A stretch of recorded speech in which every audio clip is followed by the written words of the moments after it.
and admit everyone.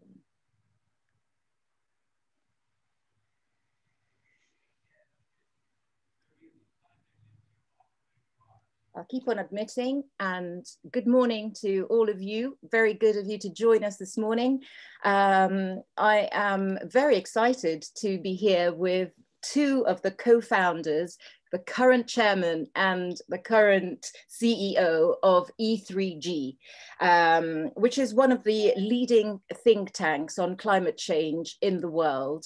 And it has been nominated as 7th in the top 10 list of environment think tanks last year.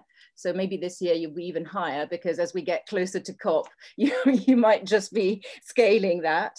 There are so many things to say about E3G, so it's going to take me slightly longer than my usual good morning. And here are Nick Mabey and Tom Burke, because I want to make sure that everybody realizes how important this briefing is, and how E3G is covering everything in so many aspects of climate change, which include climate diplomacy, energy, finance, cities, risk, efficiency, infrastructure.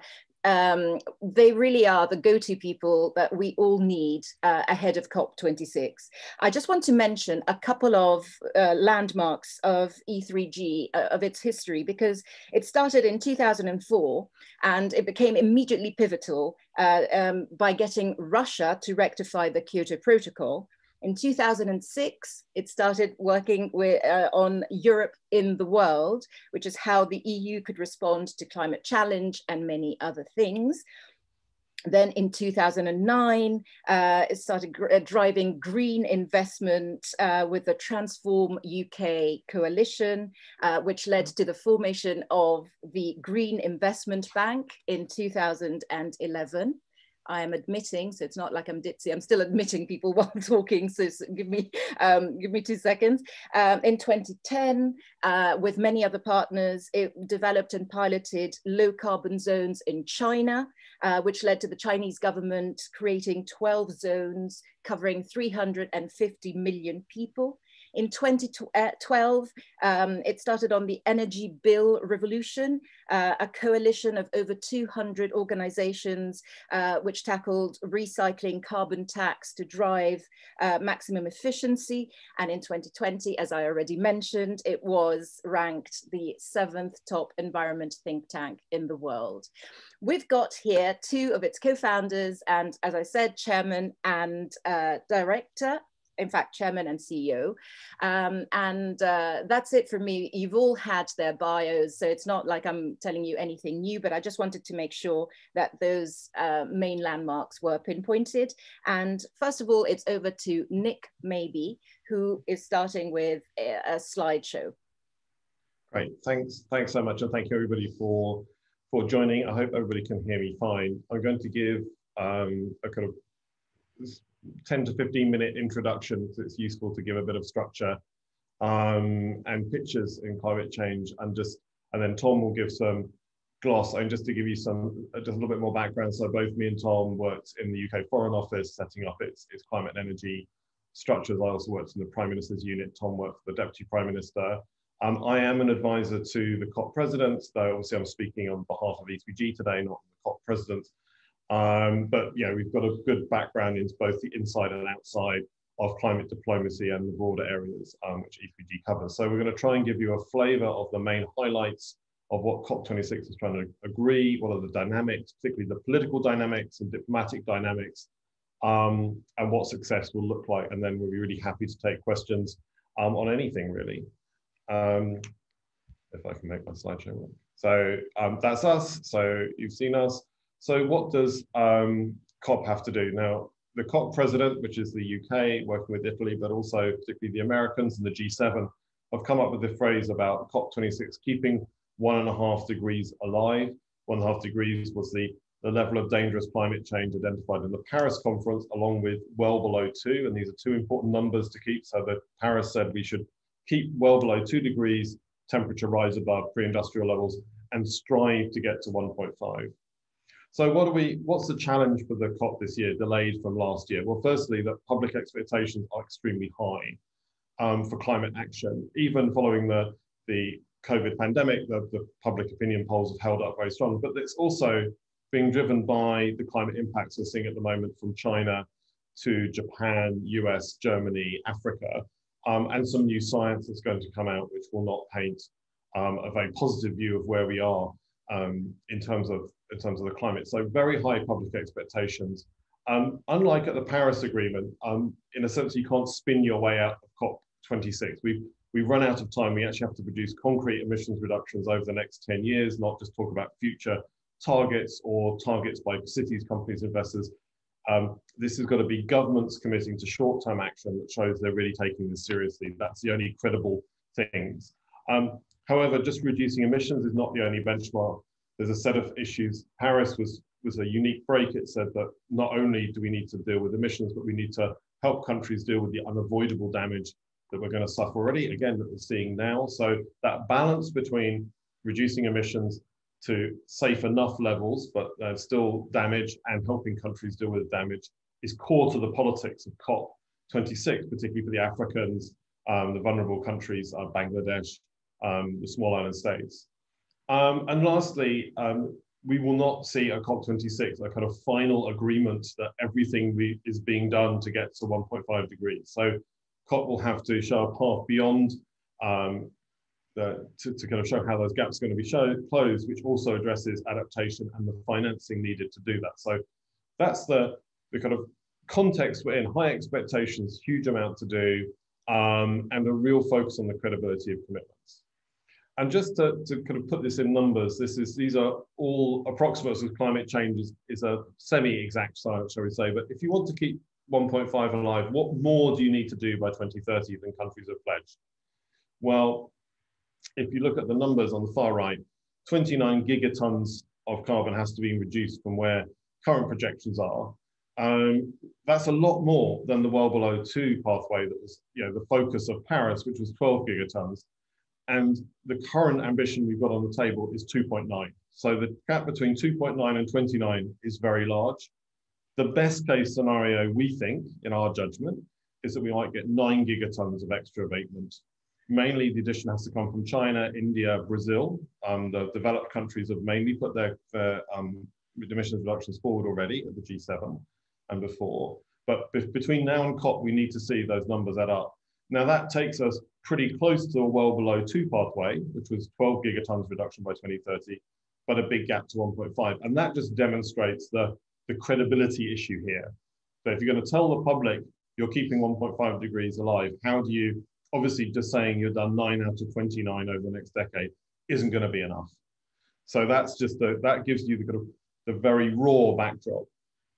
So where are we now in the sequence of the year? So we've got a first part at the end of last year leading up to Biden's re-election. So in a way, nothing really started, even though we had a year of COVID until Biden really came into office. No one was really taking this seriously. So we had a lot of kind of junior level diplomacy, but nothing really serious. But Biden Leaders Climate Summit in April really kicked things off. We started to see real commitments. There had, of course, been some big commitment earlier at the end of last year, which in the UK's One Planet Summit, where the Chinese, in particular, before that, had committed to net zero by 2060, which was a kind of a big play before the American election. But that's where we started, really kicked off this year at Biden Summit. Then we went through the G7 ministerials, Petersburg Climate Dialogue, and then the G7 Leaders Summit. And that moment was meant to really be the rich world coming forward. And they did come forward with abatement commitments, but they didn't really come forward with bigger issues covering areas on finance and dealing with vaccination. So that was only seen as a disappointment. We then went into the G20 finance and energy ministers, which have just happened, where we started to expand beyond the G7, but we were stuck in a dialogue very much about what the rich world needs to do rather than all of the big emitting countries. We've just had the UK's hosted ministerial in London, a big UN climate change ministerial with ministers in London, which I think was seen as a success in terms of rebooting the face-to-face politics after lots of Zoom diplomacy over in the first half of the year. But also this month is the deadline for countries to come forward with their NDCs, their targets for 2030.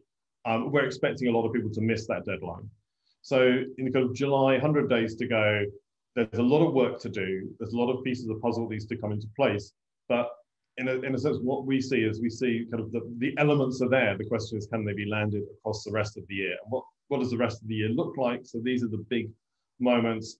New science report from the Interpanel on Climate Change will come out in late August, currently in negotiation now.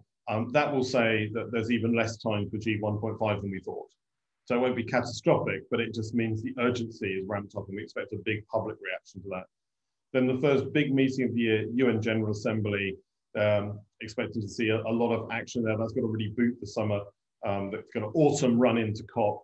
Then we're going through the pre-COP, the IMF World Bank annual meetings in October, G20 Leaders Summit in November, and then COP26. And so those are the key points through the year. There will be a huge amount of bilateral diplomacy also going on around that, because it's not just most of the big movement we need going into COP. It's not going to be negotiated inside the UN climate change system. It's going to be negotiated in these bigger political forums by leaders. So it's different. It's not all about the text. It's about bigger commitments. So what are those commitments? So what does it mean to keep 1.5 low? So we need an overall package that gives us a credible emissions pathway with robust rules that we can see what countries are doing, negotiated in the UN. We need to meet and exceed the commitment rich countries made in Copenhagen to give 100 billion a year to poorer countries and mobilize that by 2020 to 2025. We need more work on adaptation and loss and damage, helping poor countries respond, and some real demonstrations that the economy is moving faster going forward. And that's going to be made of two parts. Firstly, climate policies and targets coming into COP26. So all those meetings, G20s, IMF, UNGA, national announcements coming into COP26. So leaders will turn up at COP26 and say, this is what we're bringing. But that won't be enough. So that needs to be combined with deals agreed at COP26 that set a pathway to close the gap out. And that was one of the big things going forward. So that mixture, that means there's a lot going to go on beforehand, but also in Glasgow, needs to be a lot more work between leaders than perhaps people were expecting a year ago. So what are we expecting? New policies coming into Glasgow. We want to get 90% of global emissions committed to net zero. We want to get all of those NDCs at 9 gigatons now down. So that's China, India, Indonesia making more commitments. They agreed at the G20. Energy ministers to come forward with new targets before COP. That was new. We need to get the 100 billion unlocked. That should hopefully be by UNGA. We will see some movement, particularly with the US, needs to step up and do that. We need to see a lot of that 100 billion ring fence for adaptation. Only 20 billion is currently going to adaptation. We need nearer 50 if we want the Africans and the vulnerables to come forward. And we need to see some big sector transitions. We need to see some no new coal pledges, ending public finance for fossil infrastructure. That's going to be the World Bank and others. And internal combustion engine phase out. There's a whole negotiation going on with the big car markets. Europe's just moved on this, the Germans, to phase out internal combustion engines. So that would really show that the fossil industry was on its way out. But then in Glasgow, we need a whole set of agreements about accelerating ambition towards 1.5, more finance, a global adaptation goal, and some quick wins on ramping down coal use in countries like South Africa, deforestation, methane. So it's a big agenda. And I suppose that's a big issue is can we land, none of this is impossible, but can it be landed by Glasgow? And there's two elements that obviously there's the practicalities of the diplomacy, but also the politics. So what are the big political kind of fault lines or foundations for success rather than fault lines? The first one is geopolitics. So you can't build a climate change agreement if we have fundamentally wrong geopolitics. But actually the other way around, it's not just about what climate change needs from the geopolitical context, particularly US, China, EU dynamics, but what climate change can offer. And I think we're seeing we need and we are seeing climate change acting as a sort of golden thread of multilateral cooperation between the major powers. There are lots of times they could have made a fight over climate change where they haven't, like the new European proposal on carbon border adjustments. And actually we're seeing climate change acting as a glue in the international system. But it also needs to be supported by strong action outside the climate realm on particularly vaccine deployment and debt and finance recovery. If particularly middle-income countries and poorer countries do not see that their immediate crisis of COVID and the immediate economic crisis they're facing is being addressed, they won't be in a position to have any attention on solving climate change. So this just shows climate is a top table issue.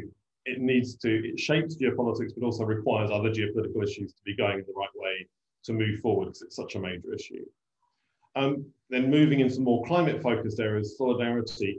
If we're going to get particularly Africa and the poorer countries arguing, going into COP26, putting pressure on everybody to do more, they want to see the promises which were made to them 10 years ago on 100 billion and support for adaptation delivered. This has been the real focus for the first half of the year into the G7. It's all about the money. It's particularly about the US. If they don't solve that by September, we'll go into Glasgow still fighting about money and not about ambition, and that's not going to produce a great Glasgow. And you can see why, because they're being hit by climate damage right now, and they're not going to believe promises of future mitigation if they don't see the 10-year-old promises on money delivered, especially given the amount of money rich countries have spent on their own recoveries, the trillions. This is a tiny amount of money compared to what they've released. So it's about political trust and it's about practical delivery going forward. Assuming that we can move forward on that in the next few months, then the question is, can these middle-income countries, the Indonesias, South Africas, Indias, who are financially stressed, who don't have the capacity to invest in green transitions, the green transitions they said they want to do, can we provide the prospect that money would flow? So this isn't about grants, this is about access to financing at affordable levels.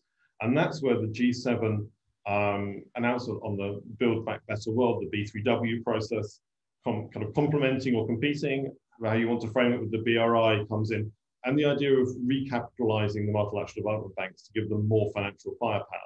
That's going to be an issue at the IMF World Bank meetings, at the G20, at UNGA. So again, this stream, so what are particularly the G7 and the rich OECD countries going to come forward with that financial firepower? That's the critical, because if they won't, it's very hard to see how particularly India will commit to more action unless they can see a prospect of that financing coming through. And then the last foundation is public credibility. You know, even if we get all of the ambition we're likely to get at Glasgow, it won't be enough to deliver 1.5. We know that. And so people have to believe that countries are serious and that the missions, the pledges they're putting forward are deliverable. And so that's really critical, the integrity of these commitments are clear. So some of the bits being negotiated at Glasgow, for example, on carbon trading and the role of forestry, where there's a lot of worry about greenwashing, the use of offsets by companies and countries to sort of say, well, we'll grow some trees and carry on flying or using gas. So not short-term cuts, but deferring cuts. So this will be a big fight at Glasgow, particularly between elements of civil society and companies and countries. Are we double counting? Are we fudging the numbers? So the numbers we have don't, even if they're not enough, they're also not unbelievable. Because if that happens, people stop believing in this system, then the whole foundation, political foundation, falls out. So our judgment as E3G, as long-term examiners process, is that we can get a transformational outcome at COP26. That's enough of the foundations are in place that we can deliver at 100 days, but it's a very complicated agenda. And really, it can only be delivered, it can't be delivered by kind of normal diplomacy. It needs political leadership, starting at the UN General Assembly and going face to face, not with Zoom, because Zoom diplomacy is titanically bad at solving these kind of problems. It's been a real problem for the last 18 months. So we need to see a massive upscale in the intensity of diplomacy and political leadership engagement if we're going to meet this incredibly tight timeline. And just, you know, kind of finishing off, so the kind of 3 steps to a successful COP is 1, increasing commitments so that we can say 1.5 is credibly within reach. And of course, credibly is a judgment call. This is not a kind of, there are metrics, but there's not one single metric that will do this. Secondly, there's a whole set of issues around global financial packages, both 100 billion, bigger financial movement, getting money out of fossil fuels and fossil subsidies to show we're realigning global finance to support a 1.5 degree world. And lastly, as the COP president says, a global deal that says we've made coal history. There are no new coal plants being built and we're ramping down what we've got. Because without that, there is no chance of meeting 1.5 unless that's happening from tomorrow. We're not there. So that would give us a basis to say to people, we're taking this seriously and this is a credible process to keep everybody safe, which in the end is a political judgment people and leaders are going to have to make at the end of COP. in terms of where we are in solving this problem. So I will stop there and hand over to Tom for a comment. Thank you. Let me just add 4 sort of broader points to what Nick has just said. What makes this COP particularly distinctive as well as important is it's the first of all of those meetings to take place in which the science of climate change has been validated in the public mind by events, by things that are happening. So it's no longer only about what the scientists say, it's about what people are experiencing. And that has a very different dynamic to the politics when this is coming out of what people feel is happening in their own lives. And secondly, as Nick said, climate change has now become a top table issue. And that means as the complexity, as Nick described, of the issues that have to be brought together to move us forward can only be resolved by leaders at a global level. But that means we need to see more visible engagement, and the public will expect to see more visible engagement by leaders as we go forward through the stages that Nick outlined. And by and large, we've not seen that yet. And that's going to be particularly true, of course, for the British Prime Minister as the host of the meeting. He needs to be much more visible in that kind of diplomacy as we go forward. A third point to bear in mind with this is that this is a very contested space in every country in the world. And what you're seeing and having to deal with is a point in which domestic politics and foreign policy begin to merge very closely together. And that creates difficulties of its own, particularly as we go forward from the COP, as countries then have to deal with what they have agreed to do, when the real pressure then will come from the domestic politics, not necessarily international politics. So in making judgments about how countries will perform, it's very important to remember the domestic politics of these issues is going to matter as much as the foreign politics. And in that regard, one of the really important things that happened in Paris that I think we have not really engaged enough in this conversation is that up until Paris, the dominant note of the political conversation was how did you constrain the economy from damaging the climate? What we saw in Paris was we turned the corner and we started to see what are the opportunities of decarbonizing the economy become a stronger and stronger note in the debate on climate politics. And so always important to remember in this, there are massive opportunities out there. And it's very interesting to see how that's been driven forward by the financial markets who since Mark Carney pointed out that climate change was a threat to macroeconomic stability, what we've seen is the financial markets have understood this as a risk issue, and they have looked not to say how they could constrain the economy, but how they could minimize that risk by pursuing the opportunities to decarbonize. So there's some very important changes that are really beginning to come into the context of this COP that haven't been quite as prominent as we've met before. Thank you very much for that presentation. It was really useful, and I've had a few requests from people who would like to know if you can share those slides, Nick. Yeah, good, thank you. And I'll send them round to everyone. I'll kick off with maybe one question, and then of course it's open to questions. So if you've got one, just find your yellow hand, at the bottom of your screen, the reactions bit. If you can't find it, just put it in the chat and I will come to you in the order that I see you asking for a question. The main question is, it looks like a hugely complicated situation, and less than 100 days. Frankly, you are very diplomatic, but I don't know what sort of hope there is that everything will be solved by then. But my question is, very often when you write about climate change, people want to know who's going to hold leaders responsible if they don't do what is required. What is the power to make sure that the agenda at COP26 is actually enacted? what are the levers that the people can use to make sure that things go in the right way? And are we still in time to save the climate as it is? Yeah, so we're still in time to avoid unmanageable climate change. So we still have space, but this is, you know, if we don't act more decisively now, we start to run out of time, because climate change is odd. You don't get a second bite of the cherry. You can cross tipping points. And to be honest, the big difference between Paris and now is not that countries did less than they promised in Paris. They over-delivered what they promised in Paris. We are doing more now than countries promised to do in Paris. It's the science has got worse, that actually there are more damages at lower temperatures, and we're nearer higher temperatures than we thought. So that's, you know, so that doesn't really help. The gap is very big, but it's not because people haven't done what they said they would do, even though that wasn't enough. It's because the science has got worse. You know, we've always thought the science was worse than E3G, but that's, but the, who's going to hold them responsible? So the first thing is what Tom said. They're going to do this because it makes economic sense. And the opportunity, there's a big fight between US, Europe, and China and Japan over who's going to benefit and write the rules for the new low carbon economy in energy and in transport. So the fight over electric vehicles manufacturing, you're already seeing battery production. So the first one is there's tailwinds, economic tailwinds. That means countries are going to do quite a lot of what needs to be done on their own. Not everything, just because it makes economic sense. The second one is they're going to hold themselves to account. So what, you know, there's no global court out there. There is some Security Council can opine on climate change, but it hasn't been used yet.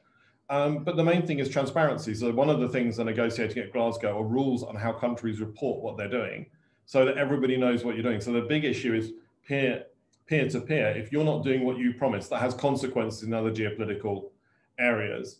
And most immediately, and Europe's just put this in place, carbon border adjustment. So your trade will be affected if you're not delivering your promises, and that, you know, WTO compliant. If you don't deliver on your promises in one treaty, you can legitimately use trade instruments to counteract that. Now, there's lots of legal niceties underneath that statement I just made, but that's broadly true. And the last one is the public. The global public, you look at the global polls, people in every country, particularly in the more warm countries of the world, so it's not a north-south issue, care about climate change as a top issue, and they want to see their governments deliver on that and quality of life. So there is a domestic accountability, but to be honest, in a lot of countries where the main emissions are, civil society and the public are highly repressed, and they find it very hard to do a Greta Thunberg. So this is going to be partly driven by people, popular views, but it's also going to be driven by high geopolitics. And that's going to be a mixture as we go forward into the delivery phase, hopefully after Glasgow, when the politics will be difficult. So that, you know, it's an ongoing story. It's not that we just decide to go somewhere and it happens automatically. There's a lot of downstream, but the first stage is to collectively agree to concretely go to some places, and then the next fight begins, because this is never over. And just to add a bit to that, one way to think about this is a battle between physics and politics. And at the end of that, well, always politics can't win that battle. The physics of what's happening in the climate will drive events that will mobilize populations in all kinds of levels, in democratic and in autocratic countries. So in a sense, there's no escaping for any government from the fact that the physics is going to march on, whatever domestic problems or political problems you're dealing with, and that the pressure from your public as it deals with the consequences is going to grow. Now, can that happen fast enough for us to do things in time? That's a very open question. But what's not an open question is that physics will win that battle at the end of the day. Jit, I see your hand up. Unmute yourself. Yeah. Hi, Deborah. Thank you. And hi, Tom. Hi, Nick. Jitendra here with AFP. I just want to pick up on the point Tom, I think it was made about how we're entering a period now where the public is feeling the effects for the first time. It's no longer just a debate in the realms of science. What do you have in mind particularly? Are you thinking of the recent freak weather events in Europe and Germany, and also just today we've got this significant Met Office report here in the UK, warnings of potential 40-degree temperatures in the years to come. You think that that's the sort of framework now that the public is viewing this through? Yes, you've got drought-driven riots in Iran. I mean, wherever you look, you've got these events driving, and now climate is being attached to those events in a way in which it wasn't being attached to them before. And that is just going to go on. What we're going to see, however, is incumbent interests fight back against the pressure to change and to decarbonize the economy. And one of the issues they're going to fight back on is the argument about it's too expensive to do anything, and it's going to fall on the poorest people if we do anything. And we're going to see a lot of that. And the reality is, you have to untangle the politics, the analysis from the politics. Analytically, if you're going to get rid of the 60 to 70% of your energy that you waste by burning fossil fuels, you're going to increase the productivity. So you're not going to fundamentally threaten the economy. Whether you do that in a smart way or a stupid way is a political decision. If you do it stupidly, then it will fall on the poorest people to pay the price. But there are an enormous range of smart ways to go about this, which will help people to deal with their bills, which you can focus on helping the poorest people benefit from this. So it's down to the choices of policy that governments weigh. But I no doubt at all, we will see the incumbent interest fight back very aggressively by trying to say that dealing with climate change is bad for the poor. And just to add one more, so in Europe, it's been interesting that for years, Northern Europe cared more about the environment than Southern Europe. But recently, the polls, Eurobarometers have shown that if asked what are the biggest threats to you, terrorism, global economic change, climate change, it's the Southern countries exposed to impacts who rank them higher than the Germanys and the Swedens. And in fact, the big change for I think, particularly this set of floods, is finally countries like Germany, super complacent actually, and to Japan as well, similar polling, complacent that this is about poor countries being damaged and they're secure, are realizing that they are very vulnerable and they haven't prepared. So it's not just the scale of the weather impacts, the fact they haven't done very good disaster risk management planning, which particularly for Japan, which is a world leader in this, is, it shows deep complacency. So the other bit of politics which is coming up is, who's being protected, how well are they being protected, and who's paying for the protection domestically? So the politics of adaptation in the rich countries, as we're seeing in California, in Canada, and elsewhere, it's for years it was about rich people emit and the poor people get damaged. That's not true. Everybody gets damaged, and I think that's going to shift the politics domestically in many of these countries. And again, China's a really interesting example. China's super vulnerable country, world's largest emitter. What's the social contract for protecting the Chinese people? We work a lot in China. That's that, and so that will come out this year, but also beyond Glasgow. I think that's going to be a massive driver of climate politics domestically. We analyze politics in all these countries, and the one thing we note in every country is that the voice of those damaged by climate change is far less vocal than its latent power should be. So it's underpowered in the political debates, and the power of the fossil industry is overpowered. So that those kind of unbalancing can't last for too long in a political debate. Thank you. Thank you. Well, until I see some other colleagues, I'm going to carry on because I've got so many questions for you. And Nick, you were mentioning the firepower before that is needed as we get closer to COP26, and in fact, going into COP26, the solidarity that needs to be shown, the grants and everything in the middle income countries and all that. With the pandemic and the amount of money that many governments have already used up, what's left to be able to help those countries? Yeah, it's a very good question. We need, depending on the numbers, something approaching 1 trillion a year globally in clean and resilient technology to meet the targets we have. Might be a bit less, might be a bit more. Around 80% of that is in middle income countries, not developed countries. And many of them can't borrow at an affordable rate off the bank. So again, if you're in Germany, you pay 800 basis points less for money than you do in Bulgaria, who pays 700 basis points less than Gabon. That's just about country risk. So in most of these countries, going for a green energy system is short-term and long-term more economically viable for them. It's harder technically, and it requires more capital up front. So the cost of capital, as Tom will often say, is much more important than the cost of carbon for them. And they have delivered, we run, work with all these middle income countries. And basically they're saying whether it's Indonesia, Bangladesh, Pakistan, India, South Africa, we will move off coal if you can show us where this money is going to come from. And it's not a grant. This is really developed countries using the balance sheets of the multilateral development banks, which they own, and then the national development banks, to basically cover the extra risk of investing in these countries in projects that should be profitable. So it's really finance ministries have to be prepared to set that risk on their balance sheets, not real money. It's kind of financial engineering. So it's very doable, but it has to be done. And that's where the B3W announcement at G7, if that's going to be credible, it has to come with more financial firepower. The last financial crisis, we increased the capital of the middle income country part of the World Bank by 3 times. And talked to Gordon Brown about this, he's very eloquent. They haven't even started, they've just started that conversation at G20. The Italians have put that on the G20 agenda, looking at the capital adequacy of the multilateral development banks to respond to COVID recession and the green transition. So this is firmly now on the agenda after 6 months of finance ministers trying to avoid it. How much progress can we make towards COP so that the Indians and South Africans feel they can then increase their bid? That's the biggest kind of a race in time between the financial engineering and the politics of climate. So that's one of the bits of jeopardy we're trying to point out here. But it's all on the agenda. There's nothing we've said which isn't on an agenda of a major meeting that could make the decision before COP. It's not. This is not vaporware. This is actually what's being discussed. Jason, you'd like to ask a question. Please unmute yourself. Remind us who you work with. Yes, hi, thank you. I work for Tokyo Broadcasting System. I just wanted to pick up on the comments you made about Japan. I think you were making them in the context of adaptation.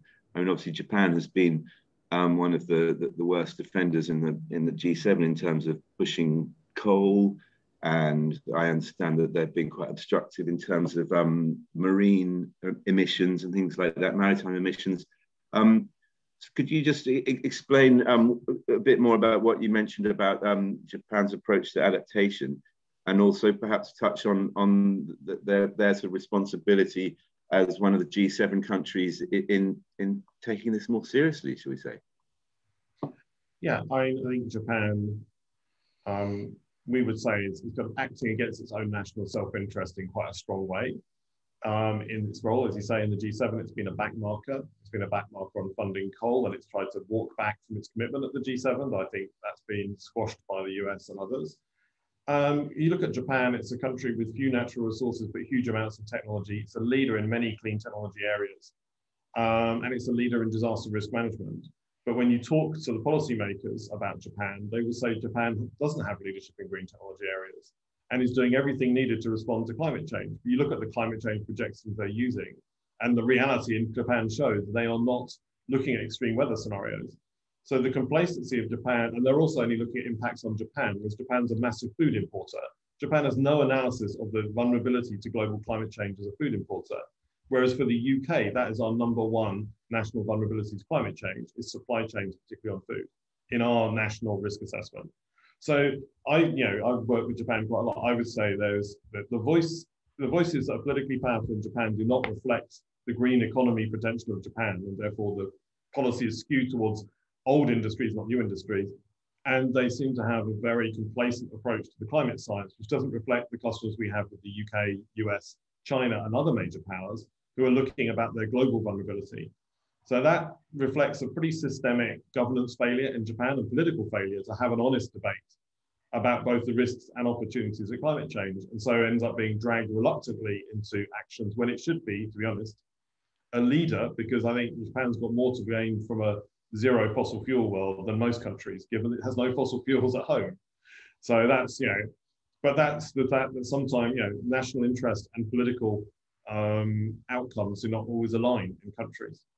And it illustrates a much wider problem, and that this is, in some senses, in most countries, a battle between incumbents and innovators. And the incumbents tend to have much stronger links to the existing political powers, the existing political control. And what we're seeing is a battle of the innovators as they try to get into that challenge and into the policy-making machinery much more effectively. And I think we're beginning to see that happening, but it's slow. But that's, again, that will change over time as the capital markets begin to shift away from supporting the incumbents to supporting the innovators. But the politics is behind, in some senses, where the capital markets and the financing community are. I'm seeing from the dearth of questions that there are a lot of colleagues who are listening in and don't dare ask the stupid questions because climate is so difficult and because it's such a complex thing, and you're either a climate correspondent or you don't really dare ask things that. So I'm going to be I'm trying to do that for you know, for others here as well. And my question would be, climate, you know, it's catastrophic already. We've seen all kinds of things and you've already mentioned them right now. But when you look at these plans, you look at 2050 for net zero, you look at things that are really down the line and not really responding now to the emergency. So I'm guessing that the question is, how is that road to zero carbon, to the zero carbon targets and all that going to impact really what we're living through now? Yeah, I mean, I think sometimes the line about, you know, it's 2050 targets, you know, we're trying to change the whole of the global economy, transport, energy, industry, agriculture, buildings, aviation, maritime, in 3 decades. That's a huge undertaking humans have never tried to do before, and you can't just change, you know, and do that while maintaining public support. So the lights have to stay on, and people need to get food, and prices can't go up too much, because in the end, immediate security trumps long-term security every time. So it's not a war. It's not like that. It's not the right frame to use. It is for most people in most countries, we have a broad but shallow consensus on climate action. And we know the political foundations aren't as strong as perhaps they are for Greta Thunberg. So there is not a market out there for a crash, you know, kind of emergency response you do in wartime. And it's not necessary. We can do a more phased approach. It's still massively radical, but it doesn't require, you know, turning off people's heating overnight, like in the oil crisis. So but that is still an emergency response. It still requires action at a pace and coordination that we've never done as human beings before. So it's perhaps a more controlled emergency, but it's still an emergency response. But I think that issue of the big threats for us to the climate transition, one is geopolitical tensions, particularly in the US and China, and underrunning it. But the big one is the Gilets jaunes. It's a pushback from people who feel this is being done to them, not for them. And so that's why, you know, we say 2050, but that means we're going to cut emissions by half by 2030 in a decade, and then carry on going. So it's huge amounts of action now, but we need to do that in a way that doesn't allow populists an avenue to come back in and push back, because the first rule of politics is there's always a populist willing to take on your sensible policy by lying about it. And that last decade has shown us, particularly in this country, has surely shown us that facts do not get in the way of good politics in terms of getting elected. So that is very much front of mind of most politicians, particularly in those countries which are coming out of the period of doing stuff to the power system where consumers don't see what's going on, except a bit changing bills, to changing people's heating or changing people's transport or changing people's diet, where you've real retail consumer-focused politics, which is really hard. I mean, yeah, it will be very contested. So, you know, that for me seems a pretty big emergency push. To get politicians to do that requires them to really care. So, so sometimes, you know, I think it's a mischaracterization to say we're just asking to act in 2050. We're not. We're asking to act tomorrow. So by 2050, we've solved the problem. That's, you know, that's the 2050 deadline. It's still in 30 years, though, isn't it? Sorry, Tom. No, it's actually this decade. I think that what's coming really clear is we don't have to get the job done in this decade, but we better get on the right road in this decade. And that's why this meeting in Glasgow is so important, because that really is the last moment we have to get on the right road. As Nick said in his presentation, we don't have to get all the way there. That's the wrong test for how we get out of Glasgow. But we do have to get onto the right road. And that means having set out that it's not just an agenda about emissions, it's also the rest of the agenda that Nick set out. And increasingly, that it's got to be something that leaders address. And if you want to avoid the Gilets jaunes kind of reaction that Nick is talking about, that requires national leaders to come up with a compelling narrative about why this needs to be done. What we've seen, interestingly, from COVID is you don't have a problem with the public if leaders provide a compelling narrative about why you need to act. By and large, the public wants to do what they think to be right. Now that we've got events, as I say, validating the science, it's created a space that was there for political leadership that wasn't there before. And so we want to be very clear. We do not have insurmountable technology problems or insurmountable economic problems in solving this problem, even though we've got lots to do in both fields. But we really do need something from the political world. And I want to make an important distinction here, which we often overlook. We talk often as if government is just one thing. And actually, government is two things. It's an administrative bit and it's a political bit.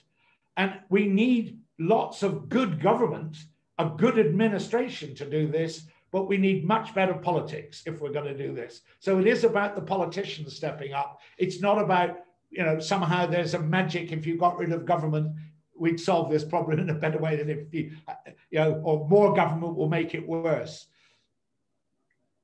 I just want to get in the Brexit question. With Brexit that's happened and with the current relations between the UK and the EU, and especially with particular countries in the EU, and the lack of collaboration that there's been, for instance, on vaccinations and vaccines in particular, what makes you think that they're going to go into COP26 united and happy to do things together?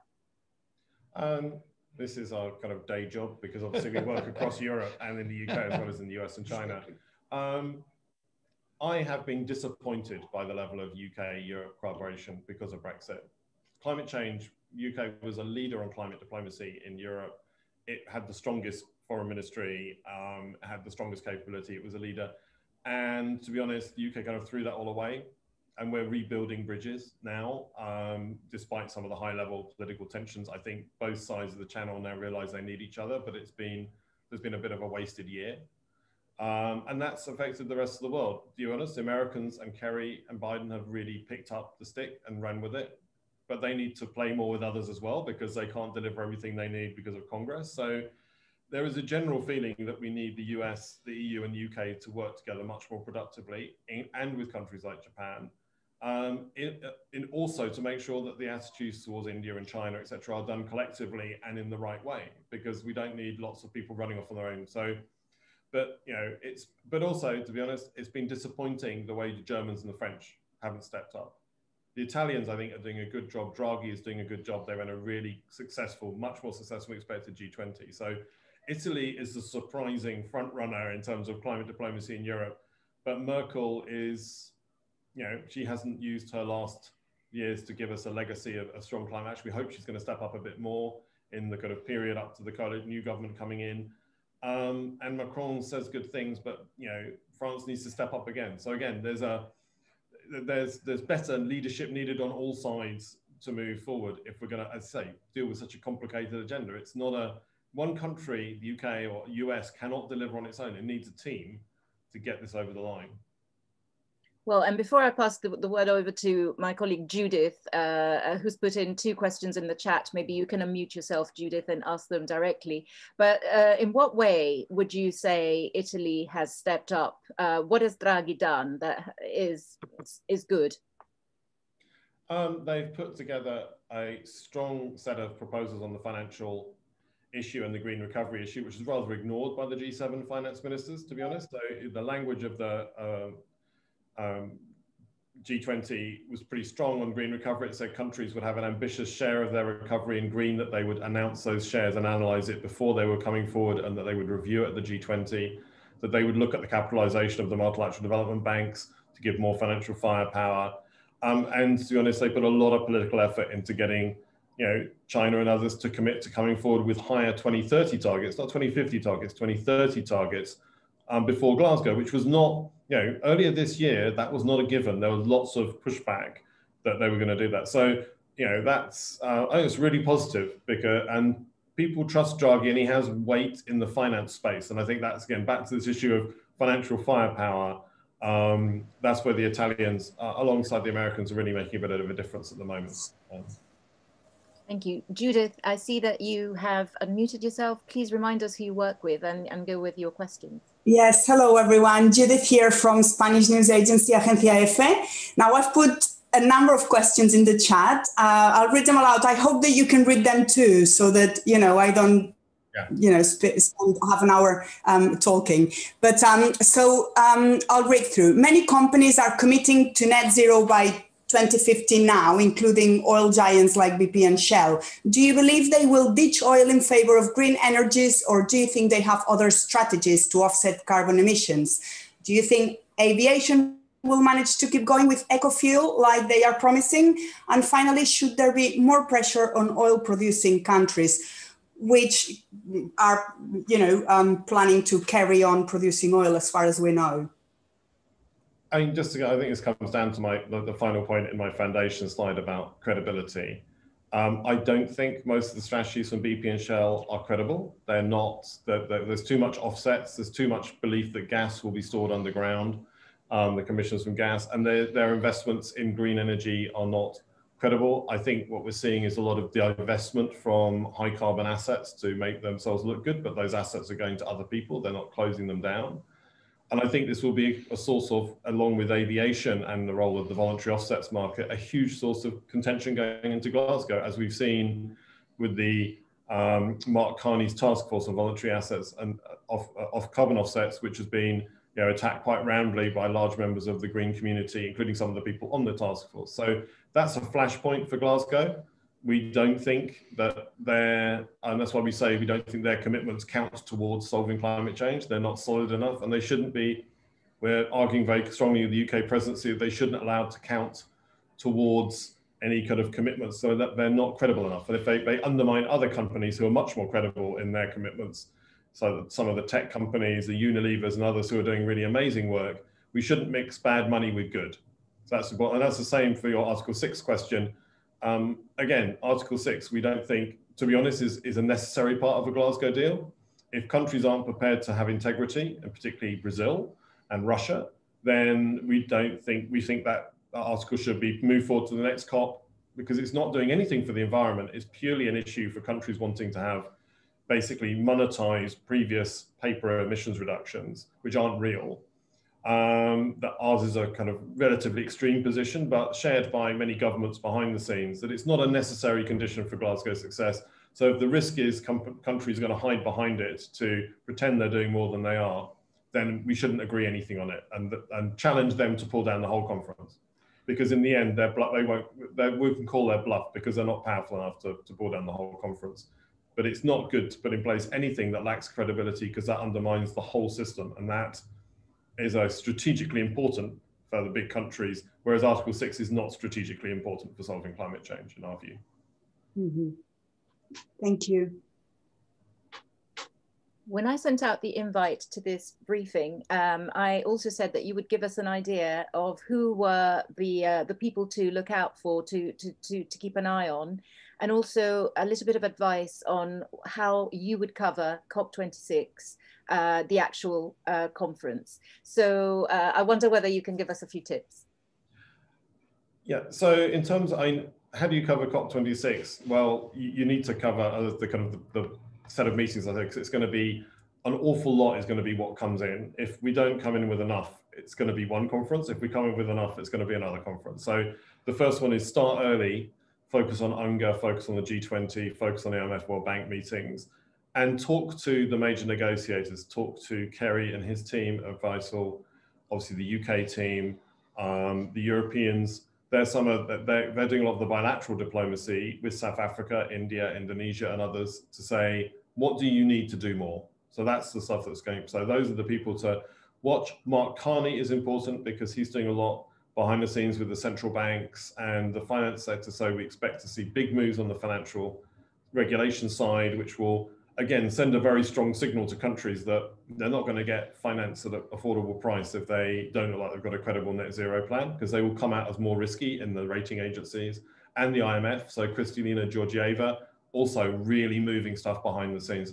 IMF has massively overperformed this year in terms of committing to incorporate climate into all of its major economic reviews.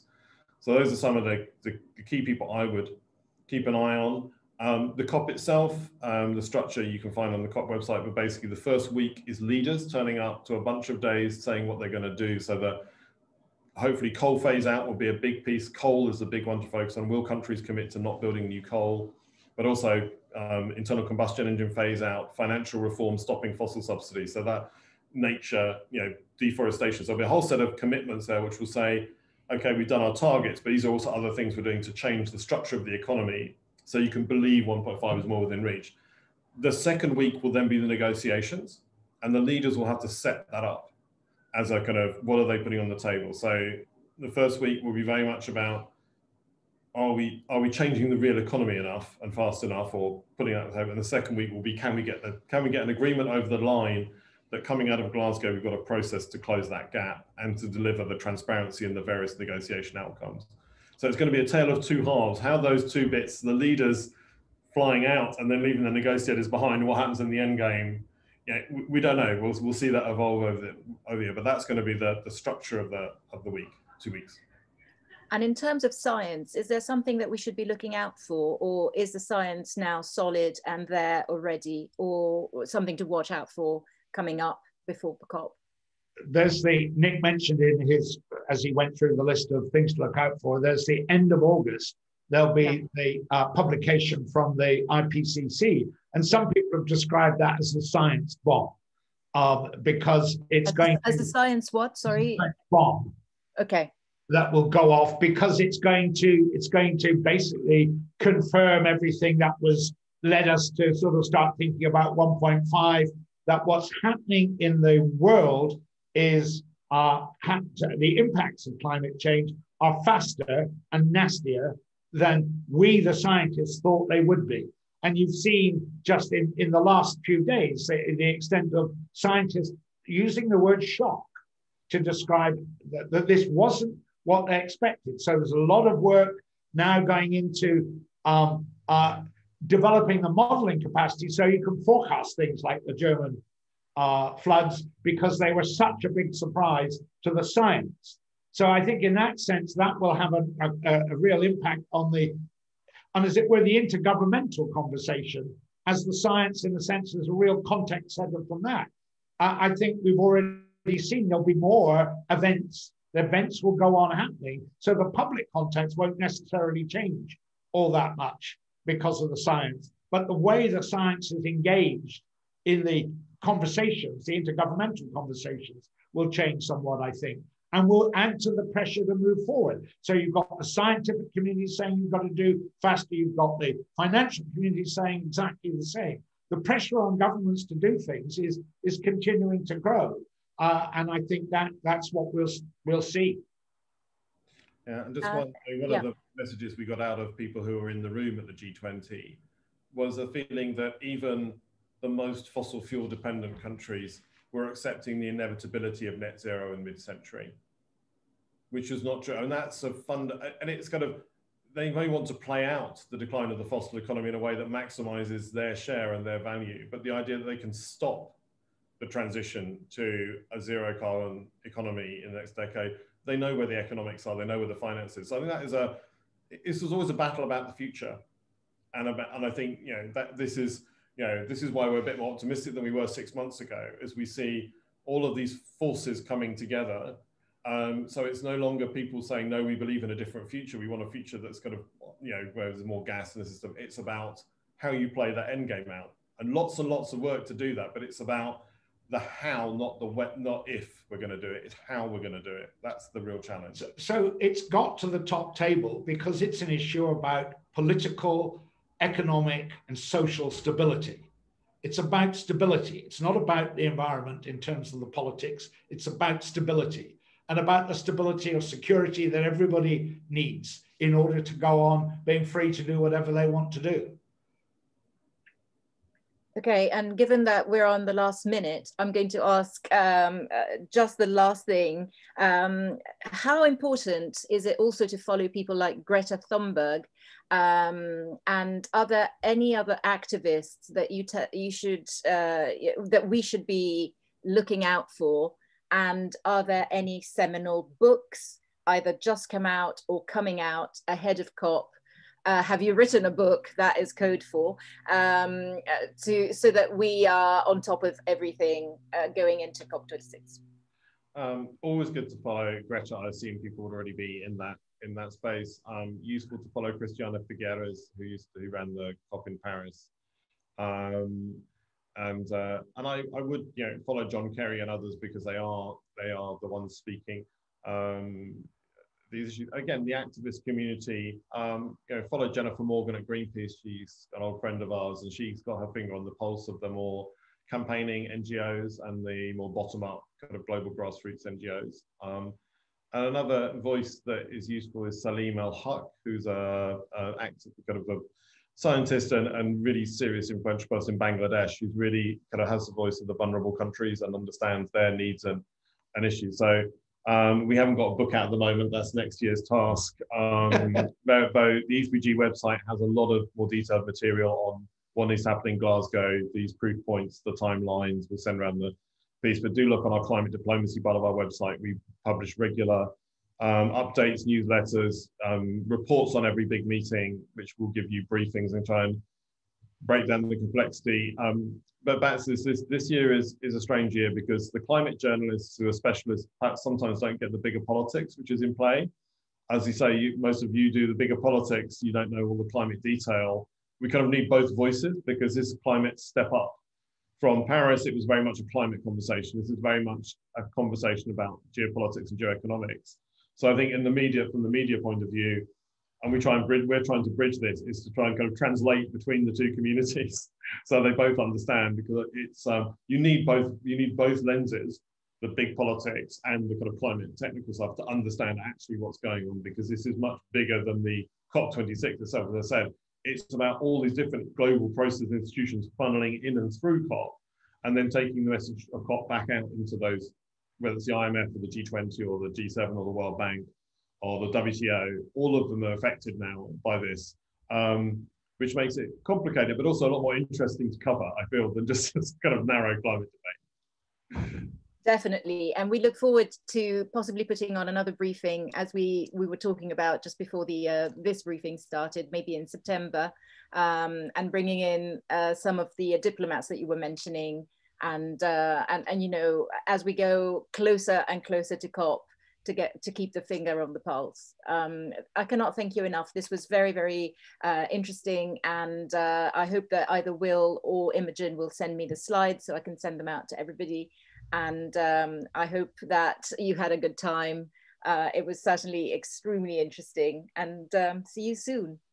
Right, well, thanks very much. Thank you for your time. Bye-bye. Bye.